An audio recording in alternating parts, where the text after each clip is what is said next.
Whoa. Wow. Somebody woke up. Yeah.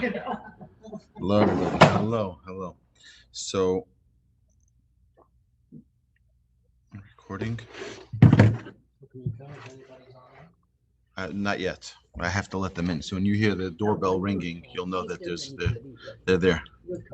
So, okay. So, No, you're not told. an amazing story.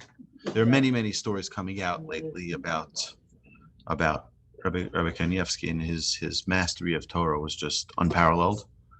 His kindness, his sweetness, his just was unbelievable, to say the least. Okay, so I want to share with you an amazing story that was told just this week on Israel National Television.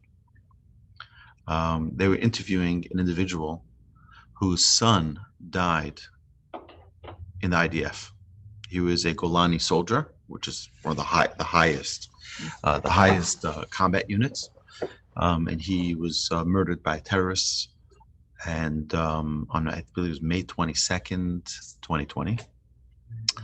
And he goes after he sat Shiva, the father. After the father sat Shiva, he goes to Reb Chaim Kanievsky. And Reb Chaim Kanievsky, he walks in, when this father walks in with a mask on, Reb Chaim Kanievsky asks him, "Can you take the mask off?" He takes the mask off. And the grandson of Reb Chaim Kanievsky asks him, "Do you know who this man is?" He says, "Of course I know who this man is." He said, "This man," he says to the man, he says, "Your son." He also sees his, you know what a diskit is? The disc. They have a little disc that they have, a military disc. So the father's wearing his son's, after he passed away, he got his and he wears it. So Reb Chaim Kanievsky touches it, and he starts crying. Reb Chaim Kanievsky starts crying. He says to him, "Your son is sitting in the closest seat next to Kisei HaKavod, next to the Holy Throne up in heaven. And you know who your son is sitting with? He's sitting with Reb Shimon Bar Yochai and Rabbi Akiva." And the father is like shocked, like, what's going on, right? He says, "Your son died on Lag BaOmer. He was murdered on Lag BaOmer. Lag BaOmer is Rabbi Akiva and Rabbi Shimon Bar Yochai's day." So he's sitting right next to them, right next to Kisei HaKavod, right next to the God's throne, blown away. On his way home, this man stops by a gas station to fill up gas. And a woman walks over to him. She says, "Amit's father." It's like, "Yeah." He says hello. He says, "I had a dream last night. And in that dream, I saw your son was sitting on the closest seat next to the Holy Throne, next to Kisei HaKavod. And he was sitting right next to Rabbi Shimon Bar Yochai and Rabbi Akiva." This he says on national television. It's not like, and he's like, he turns to heaven, he's like, Hashem, what do you want from me? Tell me. It's like the most bizarre, we call it coincidence. There's no coincidence in the Torah. The word for coincidence in Hebrew is mikre. Mikre, it happenstance, or it happened to be. But if you take the word mikre, it's two other words. It's rak me Hashem, only from God. We think it's coincidence. It's not coincidence. It's from God. It's the hand of Hashem. Rak me Hashem. There you go. So it's very important for us to remember constantly that no matter where we are, no matter what our situation is, it is important for us to know that Hashem is there. Hashem is taking care of us. Hashem knows everything that we need. And sometimes Hashem sends us messages in very interesting ways. And we think it's just a random person. It's not just a random person. We brought this in on Tuesday night. We brought this multiple times, where it says that when someone comes to ask you for charity, It's not that person asking for charity. It's the Almighty knocking on your door, looking like the image of another person. But Hashem is saying, let me see how kind you are. Let me see how giving you are. Let me see how sharing you are, how loving. And this is, we're living in a world of messages. We're living in a world where we think that the people around us are real humans, right? Yeah, I know Reb Chaim is right here, right? Howard is here, and we know that each of you are around. But the truth is, I once heard from my grandfather. He says, every person needs to remember that they are their own world. You're your own world. The Talmud says in Sanhedrin, right? The Talmud says, Bishvili nivra olam, a person needs to say every single day that the world was created for me. Why? Because you are your own world. You are the only Pascal who ever came to this world. Ever. Now, there's someone else, I'm sure, out there who shares the same name, but they're not you. They don't have your qualities. They don't have your flaws. They don't have your family. They don't have your background, your upbringing, your values, your morals, your insight, your capabilities. No one. So you are your own world. My grandfather said, the miracle is that we're able to intercommunicate between worlds. And we think it's one because look, when I touch Dr. Rosenstock, it feels like it's like we're in the same place. But really it's different worlds. And we think like, oh, it's an even playing field and everybody is like equality. There's no equality. We're all unique. We're all separate. Equal means equality in that sense would mean like none of us have an advantage. We all have an advantage. Every one of us have an advantage because we're all the only us there will ever be from the creation of the world till the end of the world. Ever. You're the only you there will ever be. And that's something which is very, very empowering, and it's a big responsibility because we need to know that it's up to us to produce. It's up to us to get the things done that need to get done only by us. It's like our sages tell us that in Torah study, like we think to ourselves, okay, what am I going to bring to the table in Torah study that Moses didn't bring, or that Joshua didn't bring already? Or you think of Rabbi Akiva, Rabbi Shimon Bar Yochai, you think of Rabbi Akiva Eger, the Chafetz Chaim. You think of Rabbi Chaim Kanievsky. What can I bring to the table that they didn't? Rabbi Yaakov Wolbe in his podcast. So you'd think, right? Like, what can he bring to this world? No. Every person has a dimension of Torah that only they can bring to the world. And that's our responsibility. I was going to show you a coincidence. Let me hear a coincidence. I had to answer the phone this morning for an international call. But as I opened it up, here's a name that came this morning. Oh, wow. This is his son. And I sent him a message.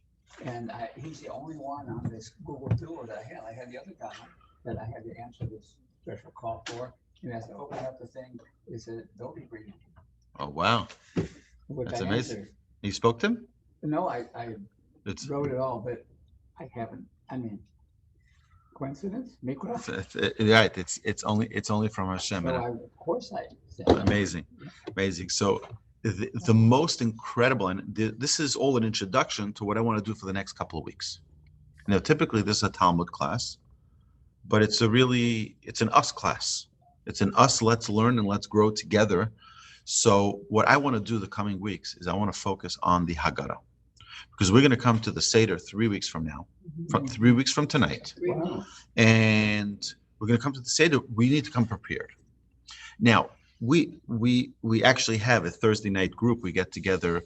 We got together last night for over an hour talking about the Haggadah and preparing for the Haggadah, because you don't want to show up unprepared to the greatest night on the Jewish calendar.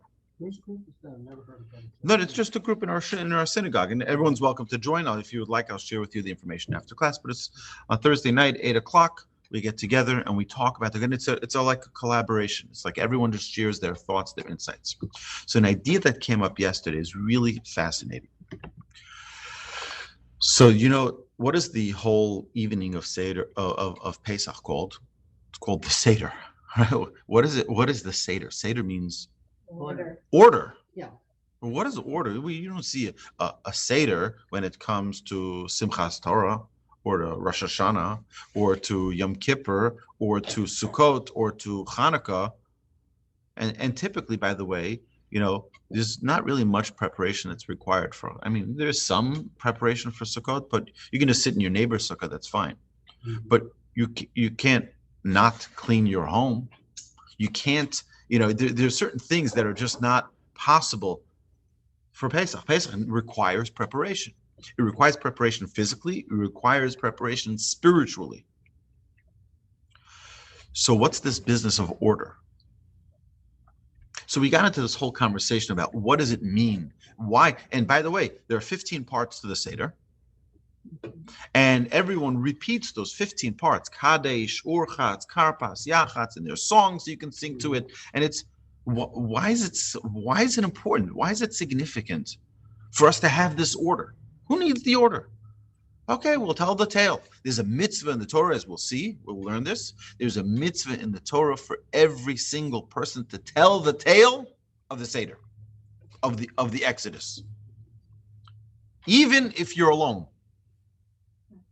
Even if you're alone, there's a mitzvah to tell the tale. I want to share with you. When I was 19 years old, I got a phone call a few days before Pesach, inviting me to come to the Ukraine. I get to Ukraine, and so my father's like, it's unacceptable. It's unacceptable. You're not going anywhere. You go with your family. Your brother's coming from Israel with his new wife. You're going to be with the family for the Seder, and it's not acceptable for you to even think of going anywhere else for the Seder. So I said to my father, I said, fine. I'm going to ask the leading Torah scholar in the United States, Rabbi Shmuel Kamenetsky. I'll ask him for his advice. Will you accept what he says? He says 100%. Rabbi Shmuel Kamenetsky, there's no way in the world that he's going to say that you can go. So I called up Rabbi Shmuel Kamenetsky and I said, hello. I was asked to go to the Ukraine to be there for Pesach. Do you think that it's appropriate for me not to be with my family, but to be with he says, you'll have enough years to be with your family for Pesach. If they need you in Ukraine, you get on that plane and you go. So I get there. Now, they told me I could pick a group of people to come with me. So I said, fine, you pick whoever you want. I picked my crew, and we got on a plane and we flew to the Ukraine. I arrived there a day before Pesach. And we all get called into the office. And then the rabbi says, okay, everyone, you can leave. You guys can wait outside. He says, Wolbe, you stay right here. It's the chief rabbi's office in Kiev. You're 19. I was 19. He says to me, the rabbi of the city of Khmelnytsky and that region had to leave to Israel yesterday. He says, I need you to run that Seder. He says, you could pick any one of these guys to go with you, but you're going. There's no way out. And now, you have to understand that there's no luxuries in Ukraine, but there's even less luxuries when you get out of Kiev, okay? So I picked my buddy. We had an armed security guard who went with us on the train, and we traveled from Kiev to Khmelnytsky. It was about a 6-hour train ride. And you need an armed guard because you have nothing there. You'll have even nothing, by the time you get there. So we get to Khmelnytsky the night before. So that's the place. Khmelnytsky, yeah. Bogdan Khmelnytsky was a murderer of 600,000 Jews. Wow. He's actually, it's on one of the fasts that we have on the 17th of Tammuz is commemorating that tragedy of that many Jews that were murdered by this wicked man. But either way, there's a city named after him, if you can imagine. It's like having a city named Hitler. You know what I mean? It's like, what are you thinking, right? So either way, so I get, Tell you what they're thinking. I get, yeah, right, Tells you exactly. what they're thinking. Right. Sadly. So I get there that night, and the community leader over there, assistant to the rabbi, welcomes us off the train, and he takes us to our hotel room. Now, you'd think it's a hotel room like, the Hilton or the Marriott. No, it looked worse than, you had, and it probably was bugged by the KGB, probably, but it looked like a 1943 slum. Yeah, with water stains on the wall and peeling paint, and that was the hotel room. Either way, and we had four things to eat. Four things to eat. Four. That's it. All right. We had matzah. We had fruity flavored cereal, which was like, you better not eat than have that. Right? If you can just imagine, right? It was awful. And this is all Pesach. As is, it would be terrible for Pesach, but in Ukraine, it's even worse, right? We had four things that we were able to eat. Either way. So the first Seder we had in an auditorium in a university. We walked about 3 miles to get there. And we had over 350 people there. And it was an unbelievable experience. And again, here this 19-year-old Pisher is the one who is leading the Seder. I had the Israeli ambassador to the Ukraine. Russian? Yeah, I spoke a fluent Russian at the time. I still speak somewhat. And I had the Israeli ambassador to Ukraine who came to join us. And he spoke, and I had to translate what he was saying from Hebrew to Russian. And it was an amazing experience, just giving everyone the opportunity. But the second night, there was no Seder for the community. It was just me and my buddy in the room, and we had our own little Seder. And like, what are you gonna do? You don't have to do it in Russian. Right. Well, we don't have to. That's true. We don't have to say it in Russian. But you think about, like, what is a Pesach Seder when it's just you and a friend? And that's the point I'm trying to get to, is that it doesn't make a difference if there's no one there. You talk out the miracle of the Exodus. You talk out the miracle of what we experienced as a people, about the revelation that God showed us. This is the greatest, you have to understand, this is the greatest a set of miracles that has ever happened in the history of this world. And it happened like clockwork. It's one of the things when we talked about prophecy. We talked about the 13 principles of faith. You have the prophets, right? What is the idea of a prophet? A prophet, imagine I say to you, I'm a prophet, believe in me, right? And I give a revelation. My revelation is that Friday afternoon at 1 p.m., they can have thunderstorms. You're going to see that white truck in front of the Torch Center is going to levitate, and lightning is going to strike it while it's levitating, and I give more details. Okay, comes 1 o'clock, and indeed there's lightning, thundering, and it's raining, and the white truck gets struck by lightning. All right, was there any detail that I missed? Oh, it wasn't levitating. Minor detail. It's okay. But still, I was 90% right. Yeah, you're not a prophet. You're a false prophet. Right? Every single detail needs to be accurate. And Moshe gives every detail of what's the oncoming plague, impending plague that's about to happen. And it's like clockwork. Like clockwork. The only plague, by the way, that wasn't at an exact time, it says kachatzos halayla, at about midnight, was the plague of the death of the firstborn. Why? Okay, so if everyone looks at their clock, right? Everyone have a watch or a phone. Everyone look, not at your phone, but because that goes by network time, right? But if you just 1, 2, 3 look at your watch, okay, what time did you get? 12:34. What time? 12:35. 12:35. 12:36. 12:36, right? 12:34. Everyone has we're just a few of us sitting around the table. Imagine an entire people. Everyone's like, oh, God said 12 o'clock. It's not 12 o'clock on my time, right? It's 11 o'clock on my time. Or, I didn't change it for Central Standard Time, right? So, or for daylight time. And everyone has a different clock. God says about midnight. Why? So for one person, it's going to show exactly midnight. For another person, it's going to show 11:59. Another one's going to show 12:05. Another one, right?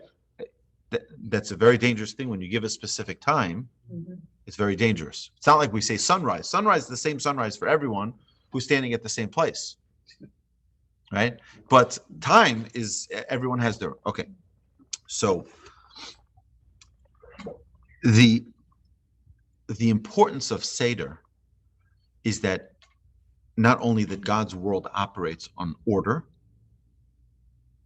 but the path to spiritual connection with God is through order. A person who wasn't organized in their mind, at least, it doesn't mean that your desk has to be perfectly neat. That's not what it means. It means that your mind and the way you're thinking is able to be clear. When we understand what the Seder is, the Seder night, that's why it's called the Seder night, right? It's called because we have to understand that everything was in order. We think it's a bunch of random coincidences that happened for our Exodus. Oh, it was a bunch of different miracles that happened upon us, and that's how we got out. No. It wasn't a happenstance. It was in order.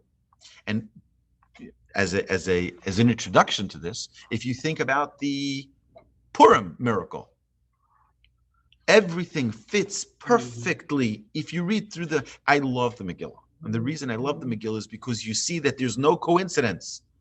It just happened that Mordechai got Bigsan and Seresh hung, right? Because they tried to poison the king. He didn't get the thing. He couldn't sleep at night. They read the Chronicles. In fact, it says, the Midrash says that when the king's how do you call it? The reader boy, the one who reads him his chronicles.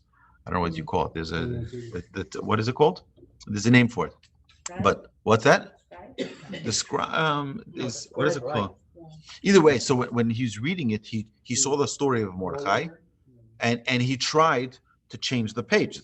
Who wants to read about Mordechai, right? He tries to change the page. The angel brings it back to Mordechai's story, and he tries to change the page, and he brings it back to the story of Mordechai, right? Because it's all part of this incredible picture where you look at it and you see the miracle. You see that this can't just happen by happenstance. It can't just happen by a shot in the dark. It's like, oh, random. This happened at perfect timing. No. There's an order to it. So one of the things that we want to instill in ourselves is talk about that order. Now, I recommend this year, particularly because the Seder is going to be Friday night, the first Seder. The second Seder is going to be Saturday night. So because it's going to be Shabbos and Yom Tov and the holiday of Pesach, so the Kiddush is going to be a different Kiddush. We're going to say the Shabbos Kiddush, and we're going to say the holiday Kiddush with the inserts for Shabbos. So it's unique and special. We should look at it beforehand, so we're not like, oh, what do we do? I have no idea what to do, right? We'll do this next week. I'm going to try to. This, by the way, I think is one of the greatest Haggadahs, and it looks like it says Art Scroll Youth Haggadah. Okay, I don't know if I'm a youth. Maybe I'm still a kid. But I use this every single year. I love this Haggadah, right? And the reason is because first is it's very clear. It's large letters, and you have to make sure that you don't knock over your glass of wine. But it gives basic translations. It gives instructions, and on the bottom, it has on many of the pages, it has great insights, like these beautiful little stories and little, in the blue. It's such a fantastic Haggadah. I have like 20 of these in my house for all my guests when they come, so everyone can have the same Haggadah. We have others as well, but I love this. I think it's very well illustrated as well. But if you look over here, that's for, well, you'll have 150 Art Scroll Haggadahs. It's the Art Scroll Youth Haggadah, right? So here's the order. You see the 15 orders, okay? But you also have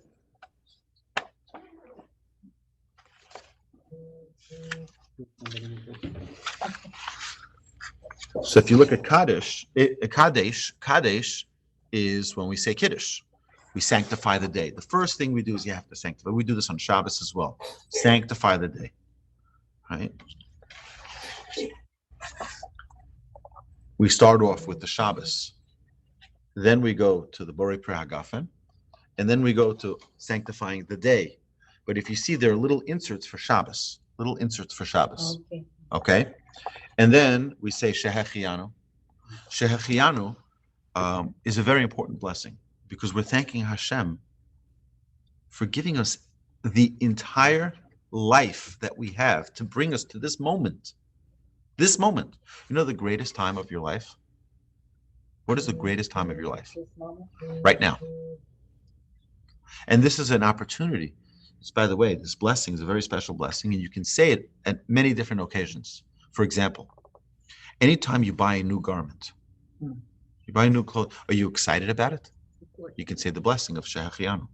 Now, if it's a pair of socks, you may not be as excited for it, right? So that you don't need to necessarily say. But if you buy a new dress, a new outfit, a new suit, and you're excited about it, you say the blessing. You buy a new home, you say Shahiano. You say the blessing because God is bringing all of your life to this moment. You see all of the coincidences that happen. And there's one of the things I say after when I bought my home that we're in right now, our beautiful home.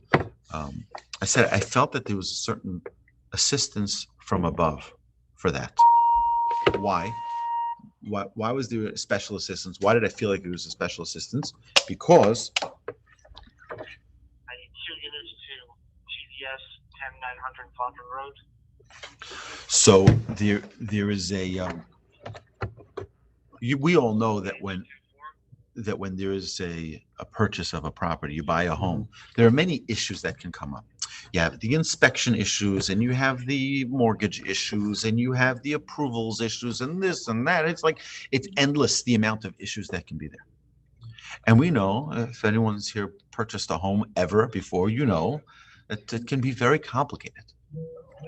And what happens if everything that can possibly go wrong goes right? What's if everything that can possibly go wrong goes right? It's the most incredible thing. It's the most incredible thing. It's like someone gave an offer much more than we gave. I said, I can't afford that. So I'm going to just give my offer. And this is what I can afford. And they took the offer. It's like, and there was someone else who came in and said, oh, I'm going to pay cash for this. And they still stuck with us. It's like everything. And then the appraisal didn't come up right. And they still accepted it. And the mortgage was that they still accepted it. It's like everything that could possibly go wrong went right. Shahiano. When you realize, and here's the amazing thing, when those things go wrong, they're not really going wrong.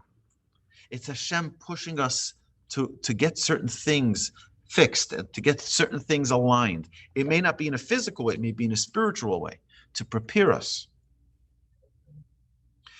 Kadesh is we're sanctifying ourselves, we're elevating ourselves, we're preparing ourselves for this impending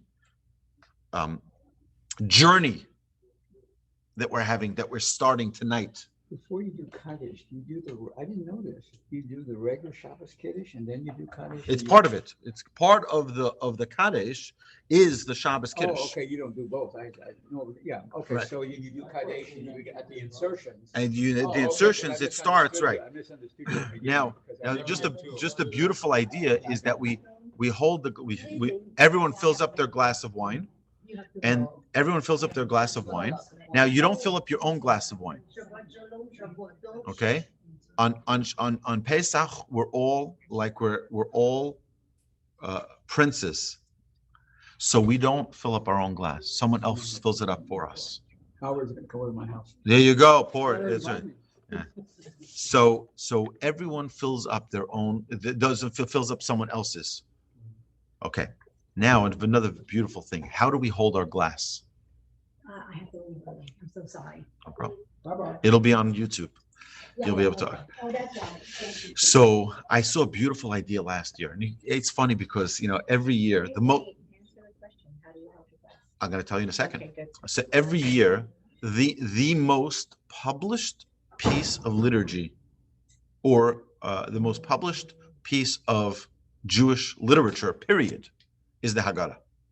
Every year there are hundreds of new Haggadahs that come out with new commentaries, with new ideas. So last year I happened upon the guidance from Rabbi Yaakov Wolbe's father.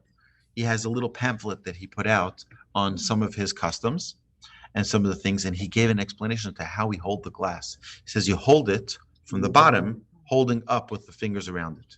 He says, what's the idea? He says that's like a rose. It's like a rose, like the petals of a rose around the glass, holding up, recognizing that this is a beautiful offering that we're sort of bringing to the Almighty. We want it to be in the most beautiful way possible. I thought it was a beautiful idea, right? It's like, you think about it, it's like we can, there are many ways we can hold it. Hold it in the most, you should just know that Pesach is all of 8 days. And the Seder in Israel is just one night. Over here, it's right. In diaspora out of Israel, it's 2 nights. But you think about it for a second. How much do people invest in that one night? People buy the white kittel. People buy a Seder plate made out of silver, and they have fancy decorations. They have for one night. What's the big deal? It's one night, so it doesn't have to be that fancy. There's a special mitzvah which is called Ze Eli Ve'anvehu. This is my God. One second, I'm going to explain. One second. Ze Eli Ve'anvehu. This is my God, and I will glorify him. And therefore, when we have an etrog, we don't just want to have an etrog, in a plastic, Ziploc bag. No. We try to buy a nice silver box for it. We're doing a mitzvah. We're not just going to do a mitzvah. We're going to beautify the mitzvah. We're not just going to have a menorah made out of bottle caps. We're going to put candles in there. No, we're going to get a silver menorah. We're going to get a beautiful menorah that shows that we love the mitzvah that we're performing. And that's why people invest in a beautiful silver goblet for their Seder, and people invest in a beautiful silver Seder plate, and people invest tremendous resources to perform the mitzvah beautifully. You don't want it to just be, it's a mitzvah, okay, we have to do it, so we have to do it. It's not, get away with the cheapest. No. Bring out the china. Bring out the nicest. Because we're performing a mitzvah, we want it to be on the absolute best. And we're not going cheap on it, because this is our relationship building with the Almighty. If our dearest, greatest friend was coming for dinner, we would just bring out our plastic plate, put it on the table. Here we go. No. We set up the china. We bring out the silverware. We bring out the glassware. We bring out everything, because this is someone I love and I appreciate, and someone that I want to show my respect for. I want to show my honor. That's the way we perform a mitzvah. We're performing a mitzvah. This is the way we express our love and our gratitude and our relationship with the Almighty. So that's what we do in the beauty of the mitzvah. And we're showing it with that rose as well, that the way in which we hold it is not just, this is an expression of love. It's an expression of love between us and the Almighty. So we say, kind of now, interesting that the second night of the Seder is the night that Shabbos ends. So we have Havdalah built in. And if you look in your Haggadah, right, you'll have the Borei Me'orei Ha'esh, will light the candle to distinguish between the light and the dark, the Shabbos but we don't say Hamavdil ben Kodesh l'chol. We'll say Hamavdil ben Kodesh l'kodesh, God who distinguishes between holy and not mundane, but holy and holy, because we're going straight into another day of holiday. Now, there are some laws that are different regarding holiday on Shabbos and holiday on a weekday. Because holiday on Shabbos, we still observe the laws of Shabbos. So we can't make any modifications to the cooking. We can't make many modifications. On weekday, on Yom Tov, which Saturday night this year will be, right? So we can make modifications to the food. You can warm up your food. You can actually cook for the food that you're going to have on a holiday, on a weekday holiday, not when it's on Shabbos. So Saturday night and Shabbos, you can cook that night for Monday? For that night. For that night and for the next day. So it really is, it's an amazing thing, because typically I would never turn on the fire. You can't turn it on. You can adjust it, and it's more complicated. But I'm not going to get into it exactly how and what is done. But basically, you can, with an existing flame, you can make modifications and you can change okay. What goes next after Kaddish? So we sanctify the day. We I would say, we holify ourselves. We make ourselves holy. We're lifting up ourselves to get into the frame of mind of what's about to happen. And then we do urchatz, which is the oddest part of the entire Seder. Typically, you'll say Kiddush, and you'll sit down and have a meal. And here, we're going to say Kiddush, and we're going to wash our hands as if we're going to eat, not say Al Natilat Yadayim, because we're not eating bread. We're instead, going to eat a vegetable dipped in salt water. Like, what's going on here? If you're trying to commemorate the bitter slavery, we have that later. We do that with the Morah. What are we doing here? So I suggested this last night. I think it might be true. I don't know. But what's the idea of washing our hands? We mentioned this when we talked about the halacha this year. It was a new idea that came to me while we were learning about halacha of washing hands, and that is because when we wash our hands, when we eat bread, what can one possibly think? One can think, look at all the work that I've done. Look how much money I've earned. Look how well I've been doing. And now I'm going to enjoy the fruits of my labor. I'm going to enjoy my bread. Wash your hands of that arrogance. Wash your hands. You're about to touch the bread. That's your labor, the fruits of your labor, what you've done. No. Wash away that thought. All of it is a blessing from the Almighty.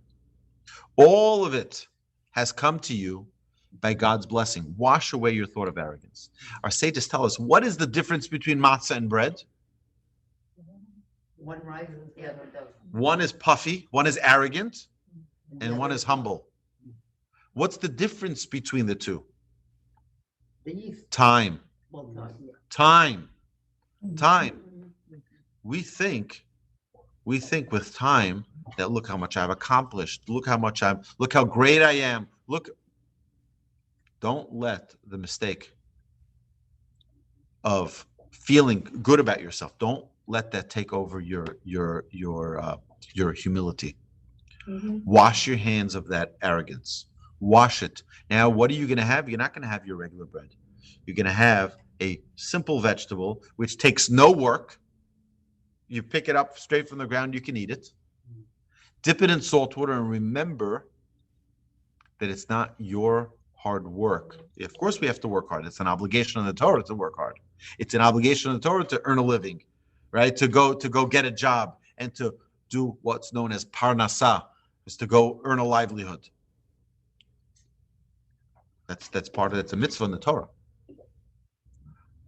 But wash away the thought that it's all coming from you. Remember that it's the hand of Hashem that's bringing you your success. And that's the frame of mind that we need to go into talking about the redemption. So we have to understand, if we look at the entire story of the Jewish people, why did we need to be enslaved? Don't think you're greater than anybody else.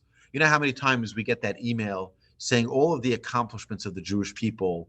How right? Look, if they weren't the Jews, you wouldn't have a chip in your phone that can text, and you wouldn't have a camera, and you wouldn't have this, and you wouldn't have that, right? And you think about all of the inventions that the Jewish people, what do you think? We're greater than anybody else? No, we're not greater than anybody else. We are holier, that's true. We're considered a goy kadosh. We're a holy nation. But our responsibilities are greater too. We're not here to pound our chest. We're here to recognize that Hashem has given us that blessing. We were slaves too. And therefore, the Torah says in Deuteronomy, if the Egyptians come and they say they want to be part of the nation, don't take revenge and say, oh, you treated me poorly. Let me show you a thing or two before I can, no. Take them in. Because after all, they did welcome you in when you were starving, and your ancestor Jacob was in a land which had a famine. They brought you, they said, come into Egypt. We'll take care of you. You're going to now throw... But it's the Jewish people. It's the Jewish people. The Jewish people were welcomed by Egypt. Whether or not it was Joseph or whoever it was, it's irrelevant. At the beginning, they At, welcomed us. at the end of the day, we benefited. You know what? Let me ask you a different question. Your housekeeper. I pay my housekeeper. Right. So what's the big deal? Like, what are you trying to? I have to be thankful too. I pay you. Yes. I pay you. Good enough. No. Yes. The money is a sideshow. The real thing is recognizing that we benefited from someone else, even if it wasn't for the right intention. They're only doing it so they can make money. It doesn't make a difference. I benefited. I say thank you. I benefit. I need to recognize that, and it's one of the most fundamental values of the Jewish people. It says, you want to know what the Jewish people are? Baishanim. Baishanim are people who are shy and what would you say? Timid? Rachm. Don't say that to an Israeli. Well, they're also, you just get past the shell and then they're soft as butter, right? And then you have Rachmanim. Rachmanim are merciful. The most merciful people on earth are the Jewish people. And then you have Gomlei Chasadim. Gomlei Chasadim are those who perform acts of loving kindness. Right? Iran declares every day to the absolute destruction of the land of Israel and the Zionist movement. And yet, when they have an earthquake, who's the first to respond to say, we're ready to send people. We have a team ready to go. And they say, no, thank you. But still, we're ready to. What are you?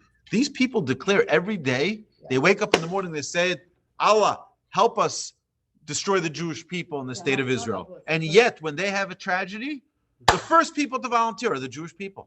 It doesn't make any sense. Yeah, because we can't help ourselves. We want to help. We want to help. We want to be kind. We want to be godlike. But another part of this is recognizing the good.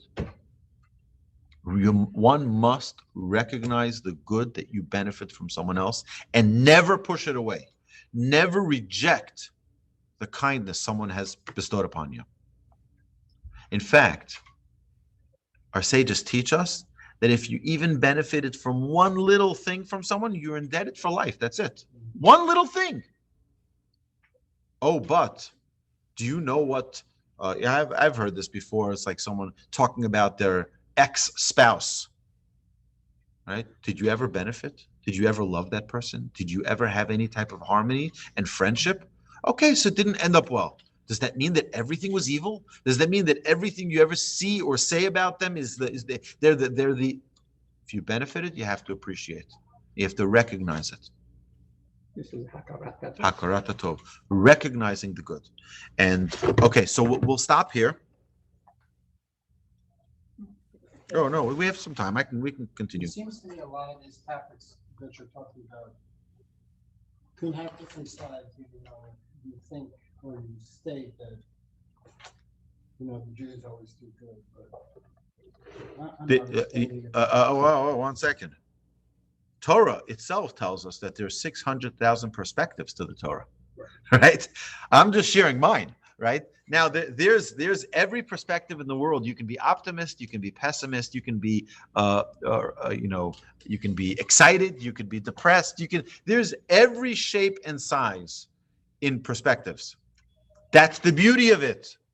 And the thing is, it's like we're accustomed to there's only one way of thinking, because that's what the world tells us. The world tells us there's only one. No, the Torah tells us that there's 600,000 beautiful ways to look at the Torah, and everyone is right. Well, Now, I think when you make comments like Iran wants to blow up Israel, we all know that. Turn the other cheek to that part is almost impossible. Oh, of course, we're not saying to turn the other cheek, but we're just saying when they have an earthquake, We're there to help. we're there to help, Well, it's like. notwithstanding our differences. And trust me, trust me, Israel will utilize the opportunity to send some Mossad agents with them. But Haftarah maybe. was the first in Romania. They were first in everywhere. Haftarah came in. They were the first group of volunteers to come in and help the refugees. That's right. That's true. That's our DNA. I agree that it's really difficult to keep them. just by the way, if you look at every one of those organizations, Save the Whales and Save the Turtles and Save this, you'll watch it's some Rebecca Greenberg. Okay. It's always a- Yeah, it's always a Jewish lady out there. You know, it's like, it's because the mercy that we have as a people is just, it's overflowing. We can't help ourselves. Jews Right. in this country give more money to charity than the entire United States gives.